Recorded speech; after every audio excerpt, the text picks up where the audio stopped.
hopefully by now you've seen the video of our cubs moving over to their new enclosure. So we were able to crate train them and get them to come into the boxes and get them moved using their training.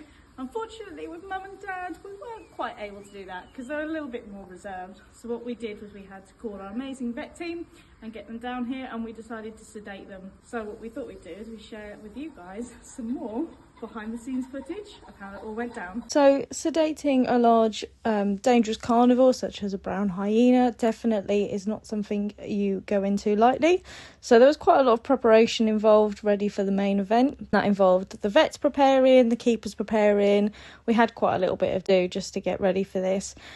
So first up we decided would be Zumbi, who is our male and dad to the hyena cubs. So Elliot uses a dart gun and essentially he will put a sedative into Zumbi. Zumbi is quite a quiet, sleepy boy, so it was quite interesting to see that he didn't really have much of a reaction to a dart hitting him in his backside. That was nice that he wasn't too stressed out about it, but so we just had to wait after that for him to go to sleep. Once he's asleep, we can go into the den, once we're sure that it can be safe, and then we can give him a good old check over. So that includes just sort of taking some blood samples. So what we can do is we can send the blood samples off just to make sure everything is functioning as it should.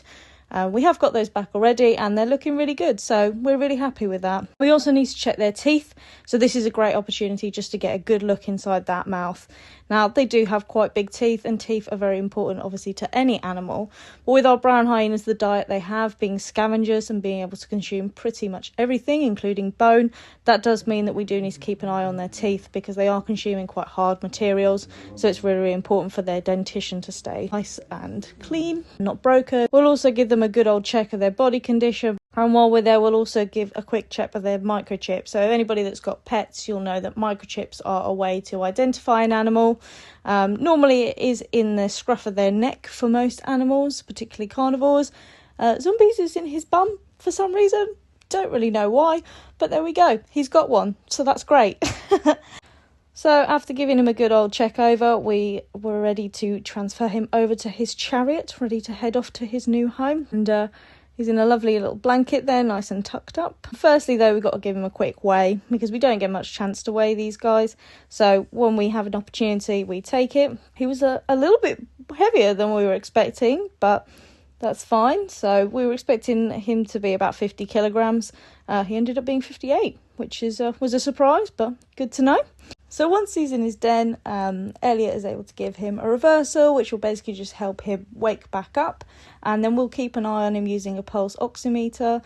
So that's that thing that Elliot's just popped on his tongue. And it just helps us keep an eye on all his vitals, just to make sure that as he's waking up, he's all okay and everything's going as it should be. Everything went really well and we were really happy with how he came back around and how he woke up. And next up, it was time for Amari. Amari was slightly less happy to have a dart pop into her backside, and then once Amari was asleep, our mum, we were able to get a good look at her as well, and we're quite happy with her body condition scores. She's doing really well. She is slightly bigger than Zumbi, and we've always noticed that, but she also has had a few babies, so we're not going to judge her for that.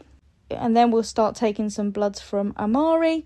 Elliot's just clipping her fur here just so that we can get a good look at the blood vessels underneath all that fur because they're very, very hairy. And then it's time for Amari to go off to her new home as well, being carried in her lovely blanket. Quick stop on the scales for Amari just to double check her weight. So we were expecting her to be a little bit more than Dad Zumbi, but we were thinking that she was probably going to be a little bit more than 60 kilograms, but that's fine. We're okay with that. So they're coming back around, starting to wake up slowly. They don't tend to leap up. It's not like the movies where they suddenly wake up and jump around. So it does take them a little bit of time to wake up.